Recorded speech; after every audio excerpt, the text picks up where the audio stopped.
The Amazon, a world that breathes, pulses, and devours. From the air, it looks like a boundless ocean of green. But beneath those emerald waves lies an empire of life and death older than civilization itself. Here, the air is so heavy with moisture that every breath feels alive. Every leaf glistens with secrets.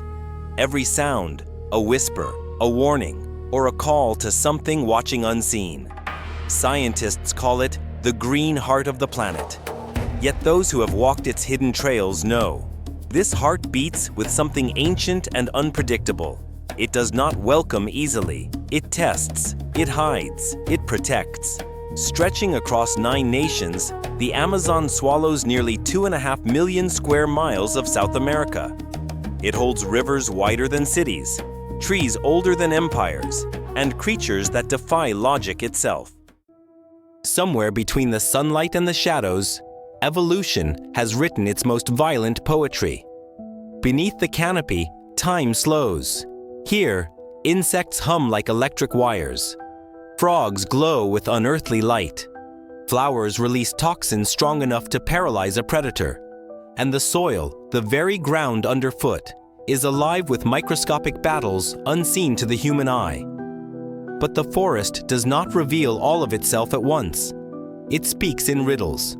It gives you glimpses, a ripple on the river's surface, a sudden silence, a pair of eyes glinting in the dark, and then swallows everything back into its endless green. For centuries, explorers, biologists, and dreamers have tried to map its heart. Many returned with tales that blurred the line between science and myth. Serpents as thick as tree trunks, waters that boiled without fire, and tribes untouched by time. And each story left the same haunting echo, that deep inside this living labyrinth, something watches back. The Amazon is not just a place, it is a presence.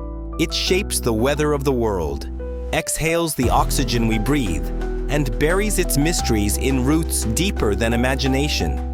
It is a sanctuary and a battlefield, a paradise and a warning. As night falls, the jungle transforms. The air cools, but the tension rises. Every chirp, every ripple, every shifting branch could be a predator or prey, or both. The light fades, and the sounds grow sharper. The pulse of the forest quickens, as if awakening for its true purpose. In the darkness, eyes begin to open, silent, patient, ancient. For deep within this green abyss, nature has written stories of power so primal that even science trembles to name them. Tonight, we descend into that abyss, to uncover the hidden predators, the giants that move unseen, and the creatures that remind us we are not the rulers of this world. We are only its most curious guests. Because in the Amazon, survival is not about strength. It is about understanding who truly owns the night. There is a silence in the jungle that doesn't belong to peace. It's the kind that comes before something enormous moves. The trees stop whispering. The frogs fall quiet. And even the river seems to hold its breath. Then, a ripple. A single smooth wave gliding across the water's surface, betraying the presence of something colossal beneath. To the untrained eye, the Amazon River seems calm. But beneath its muddy mirror hides one of the planet's oldest and most perfect hunters, the titan of the jungle, the anaconda. No creature captures the imagination of the Amazon quite like it. To meet one in the wild is to face the embodiment of raw power sculpted by millions of years of evolution. Its skin glistens like wet armor, patterned in dark olive rosettes that allow it to vanish beneath the reflections of leaves and sunlight. Its eyes, cold, golden, unblinking, watch from just above the surface. Unlike venomous snakes that strike and flee, the anaconda prefers patience. It waits, utterly still, letting the river carry whispers of life toward it. Then, when the moment comes, the water explodes. A blur of motion, a coil like iron. There is no sound of a hiss, no battle cry, only the slow, suffocating silence that follows when life is crushed out of the jungle's breath. The anaconda doesn't kill for pleasure. It kills with purpose. Its entire body becomes a weapon of pressure. Every muscle coil is calibrated to perfection. Each constriction cuts off oxygen, crushes bones, and stops the heart of even the strongest prey within seconds. Once victory is certain, it consumes its meal whole. Sometimes a capybara, sometimes a deer, sometimes something even larger, then disappears again into the water, vanishing as though it never existed. But what makes the anaconda legendary isn't only its strength, it's its scale. The largest ever recorded measured over 26 feet. Yet among the river tribes, there are whispers of something far bigger. Snakes that stretch beyond 30 feet, with bodies as thick as oil drums. Capable of swallowing a jaguar whole, they call it Sukuriju Gigante, the great serpent of the deep. Few claim to have seen it. None who did ever went back to confirm it. To scientists, these stories remain unverified folklore. But in the heart of the Amazon, where sunlight barely touches the ground, folklore has a way of being half-truth. There are parts of the forest where no satellite has mapped, where no drone can fly through the mist. And down there, in that green ocean, anything could be real. The anaconda is more than a predator. It is a force of equilibrium. It preys on the strong, controls populations, and ensures the Amazon's balance of life and death remains sacred. In the intricate web of the rainforest, even terror has a purpose. For the indigenous people, the anaconda is both fear and faith. Some revere it as a guardian spirit, a protector of sacred waters, a messenger of the gods. Others speak of it with dread, as a demon that swallows trespassers and drags their souls into the underworld of roots and rivers. Between myth and biology, the line dissolves, because in the Amazon, myth is biology. To stand before an anaconda is to see evolution's poetry written in muscle and silence. A creature that does not roar, yet commands the jungle. A predator that moves unseen, yet rules everything it touches. And as you watch the water settle again, the ripples fading back to stillness, you understand one thing. In this world of shadows and rivers, the real giants don't need to roar to remind you who owns the silence. At first glance, the rivers of the Amazon look calm, mirror flat, brown with silt, reflecting the cathedral of trees above. But beneath that calm surface lies a current that carries more than just water. It carries instinct, hunger, and the memory of blood. The locals say that the river can change in seconds. One splash, one drop of blood, and the water begins to move, trembling with life. Then comes the sound. Faint at first, like raindrops hitting the surface. But it's not rain, it's teeth. These are the piranhas, the most feared assassins of the Amazon's veins. Small, fast, and seemingly insignificant alone, yet together, they become a storm of flesh and fury. For centuries, stories about them have rippled across the world. Cattle stripped to bone in minutes, men vanishing in red clouds of frenzy. Hollywood turned them into monsters, rivers turned into blenders. But the truth, as always in the Amazon, is far more fascinating and far more terrifying. Piranhas are not monsters by choice. They are survivors in a world where every meal could be your last. When food is scarce or the current carries the scent of blood, their instincts ignite like fire. In seconds, 100 razor mouths move as one, a perfect biological machine of precision and violence. Each jaw is armed with triangular teeth that fit together like surgical blades, designed not just to tear, but to cut cleanly through muscle and bone. Their bite force, pound for pound, is among the strongest of any creature on Earth. It's evolution's version of efficiency, a weapon sharpened over millions of years. But what makes them truly dangerous isn't their teeth. It's their unity. They move with a kind of intelligence that seems almost tactical, darting in, tearing, retreating, striking again. It's not rage, it's rhythm. A deadly choreography performed in perfect silence except for the rush of water and the soft clicking of jaws. When the frenzy ends, the river grows quiet again. The current carries away what's left, the skeleton of a fish, a feather, a fading ripple. To the jungle, it's nothing personal, just another equation in nature's balance. And yet, the fear remains. Even scientists who study them admit that when they step into the water, something primitive awakens, a pulse in the back of the brain that whispers, "You are not supposed to be here." But not all piranhas are killers. Out of over 60 known species, many feed on fruit, seeds, and carrion.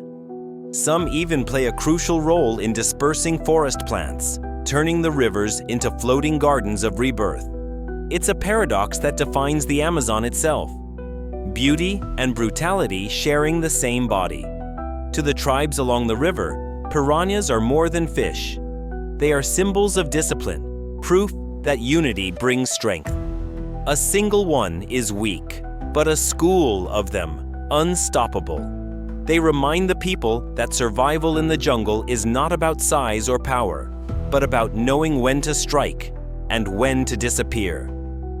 At dusk, the river glows gold, and the last birds dive for insects.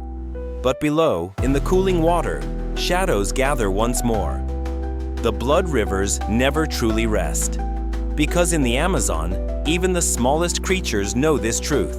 To survive here, you must be willing to become what the jungle demands of you. In the dim silence of the riverbed, the water suddenly shivers.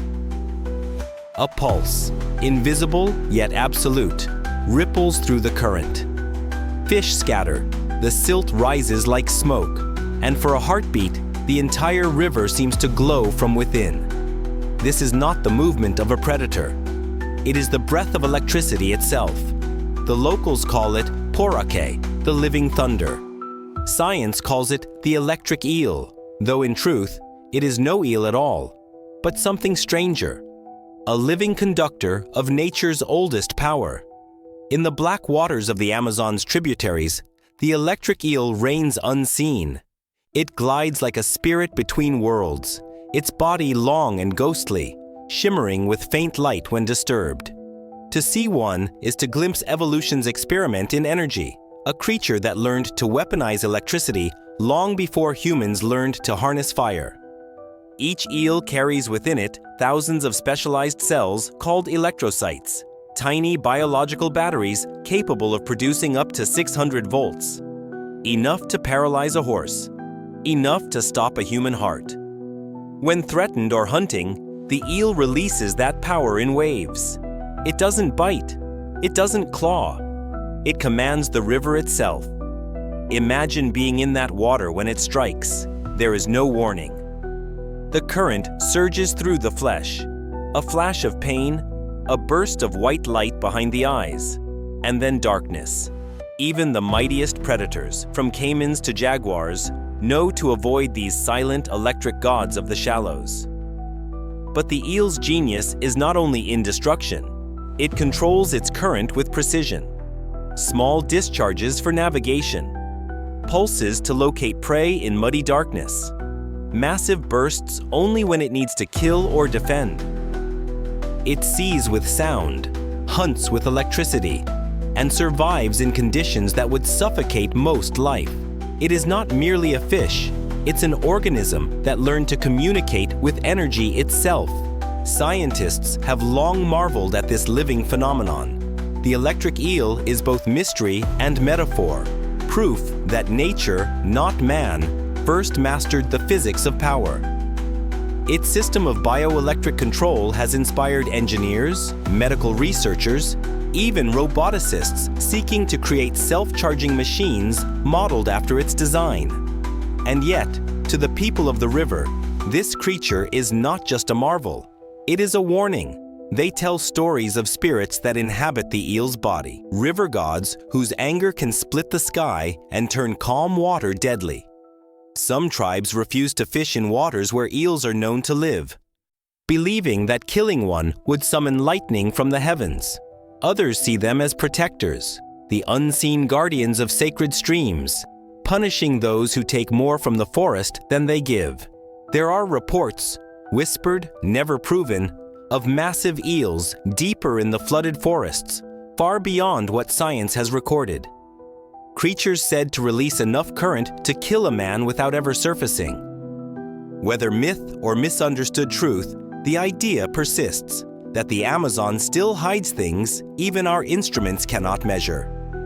Every time the rain falls, every time thunder rolls across the jungle, the people remember. They say the sky is only echoing what the river already knows, that lightning was born in the Amazon long before there were storms. And when night descends, and the water once again begins to hum with hidden voltage, the jungle reminds us, power does not always roar. Sometimes it whispers beneath the surface, waiting for a reason to strike. Night falls fast in the Amazon. There's no gentle dusk, no fading sunset. One moment, the world is gold and green. The next, black. And in that blackness, the forest changes shape. The air cools, but the life inside it awakens. The soft hum of day insects gives way to the whisper of wings. The jungle breathes differently now, slower, quieter, as though every creature is listening. In this darkness, survival belongs not to the strongest, but to the silent. And none are more silent than the night hunters. From the hollow of a dead tree, a flutter of motion. A creature no larger than a man's hand slips into the air, its wings thin as parchment, its body weightless. It moves without a sound, gliding through moonlight so faint it seems like a dream. This is the vampire bat, the Amazon's most misunderstood predator. Its name alone conjures terror, images of monsters, of ancient legends that say it drinks the souls of the living. But the truth is quieter, subtler, more unsettling. The vampire bat does not roar. It whispers. It does not attack. It chooses. With a heat-sensitive nose and razor-sharp front teeth, it can detect the pulse of blood beneath the skin of its sleeping prey. A cow, a bird, sometimes even a human. It lands gently, crawling on its short limbs, pressing its chest against the warmth of flesh. Then, with surgical precision, it opens a wound no larger than the head of a pin. There is no pain.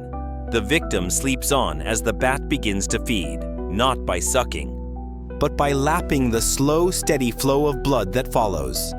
Its saliva contains a powerful enzyme that prevents clotting, keeping the blood flowing freely. A meal takes minutes, and when it is done, the bat takes off into the darkness again, a shadow vanishing into shadows. The danger is not in the wound. It's in what rides with the blood, the viruses, the unseen diseases that cross from animal to animal in the silent communion of the night. Rabies, carried unseen, has ended more lives than any fang ever could. And yet, in this horror, there is miracle. The same enzyme that keeps the blood flowing has inspired modern medicine. Scientists studying the vampire bat's saliva have found compounds that could one day save human lives, preventing strokes, dissolving dangerous clots. The jungle gives life and takes it back, often with the same hand. But the bat is not alone in this nocturnal kingdom. As the moon climbs, the forest awakens with eyes. A pair glows orange from the treetops, the jaguar, ghost of the canopy, its spots vanishing into the dark. Another shimmer, green, cold, the eyes of the caiman along the bank. And overhead, great owl shapes move silently, hunting what dares to stir. In the Amazon at night, the rules are rewritten. The hunter becomes the hunted in a matter of seconds. Every sound could mean safety or death. The forest hums with tension so thick it feels alive, as though every leaf is watching, every shadow breathing. And somewhere above, the vampire bat circles again, drawn by the pulse of life below. It does not hate. It does not fear. It simply fulfills the jungle's oldest command: feed and survive. By dawn, the world will reset. The night hunters will return to their hiding places, folding their wings, clinging to ceilings like secrets. The daylight will return, but the forest will remember, because in the Amazon, the night is not an absence of light. It is another kind of life, one that moves silently, feeds softly, and disappears before we even know it was there. In the heart of the Amazon, there are places where no map dares to speak. The trees grow so dense that sunlight touches the ground for only a few moments each day. And in those moments, something stirs. Not a creature, but a people. Hidden beneath the canopy live tribes that the modern world has never met. No electricity, no metal, no machines, only the pulse of the forest, the rhythm of rain and breath. To them, this jungle is not wilderness. It is home, history, and heaven. They call themselves by many names: Matses, Corubo, Flecheros. But outsiders call them something simpler: the uncontacted. They are the invisible heartbeat of the Amazon, living proof that not all humanity traded mystery for progress. Satellite images show their thatched roofs, tiny clearings surrounded by oceans of green. A glimpse from the sky, then gone again, swallowed by the forest. They live as their ancestors did thousands of years ago, hunting with blowpipes tipped in poison, fishing with roots that turn water white, and telling stories by firelight beneath trees that have seen entire civilizations rise and fall. When planes pass overhead, they do not wave. They raise their bows. For them, the sky is not freedom.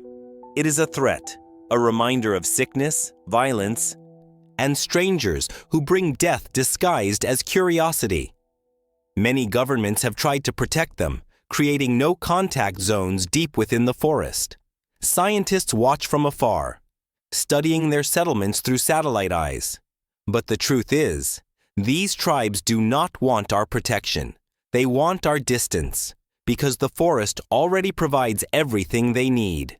To them, every animal has a soul, every river a voice. When the wind blows through the canopy, it is the whisper of their ancestors, the forest spirits who watch and judge. They believe that to kill without reason is to invite disease, that to take more than you need is to anger the jungle itself. It is not superstition. It is wisdom written in survival. At night, they perform rituals that echo like the heartbeat of the earth, drums made from hollowed logs, chants that vibrate through the mist. Their medicine men, shamans, speak with the spirits through visions drawn from sacred plants. What they see in those trances, no one outside their world truly knows. But there are stories of beings made of light who guard the rivers, and shadow creatures that dwell beneath the roots of the ceiba tree, waiting to punish those who trespass too deep. Anthropologists once tried to reach them, bringing gifts of mirrors, knives, and salt. Most were driven away by arrows before they could speak. The message was clear: the forest is ours, leave it untouched. And perhaps they are right, because these tribes live in harmony with something we lost long ago: the ability to listen, to see the jungle not as land, but as a living presence. While we measure the Amazon in miles and data, they measure it in spirits and stories. Where we see resources, they see relatives. It is said that when one of their hunters dies, his body returns to the forest, but his soul becomes part of it. His voice joins the rain. His eyes become stars through the mist. And when lightning strikes, they say it is the forest calling a spirit home. No one knows how many uncontacted tribes remain. Perhaps 100, perhaps fewer. But they remind us that even in a world mapped to its edges, there are still places untouched, still hearts uncorrupted by noise. They are the last whisper of humanity's first language, the one spoken before cities, before science, before silence. The language of the earth itself. There are places in the Amazon where the air trembles, where mist rises not from rain, but from fire, where the water itself seems to breathe steam and death. Deep within Peru, far from any volcano, a river flows that should not exist. It winds like a silver vein through the jungle, but its surface burns. Locals call it Shanai Timpishka, boiled with the heat of the sun. Scientists call it a geological impossibility. For centuries, travelers dismissed it as myth, a ghost story told by tribes to frighten children or warn the curious away from sacred lands. But one day, a young geoscientist followed the rumors. His name was Andres Ruzo.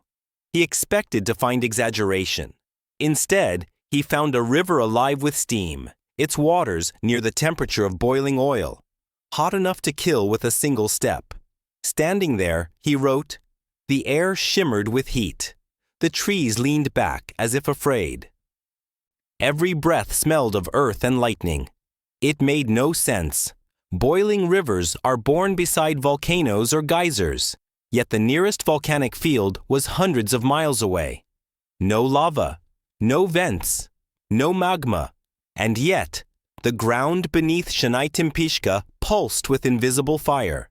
Scientists still don't fully understand it. Some say underground faults carry superheated water from deep within the Earth's crust, forcing it upward until it breaks the surface. Others believe it's a relic of ancient geothermal activity, a scar of the planet's molten past that never cooled. Whatever the truth, it is one of the rarest phenomena on Earth, a natural river of death. Birds that fall into its waters are cooked before they can escape. Frogs die mid-leap. Even the insects that touch its mist are scalded in the air. It is the jungle's quiet furnace, a place where the Amazon itself reveals its wrath. But for the people who live nearby, this river is not a threat. It is a spirit. They believe it is guarded by Yakumama, the mother of the waters, a serpent goddess who punishes those who disrespect the forest. Only those chosen by her, the strong and the pure, may walk its edges unharmed. To others, it is a test, a reminder that nature's beauty and cruelty are one and the same.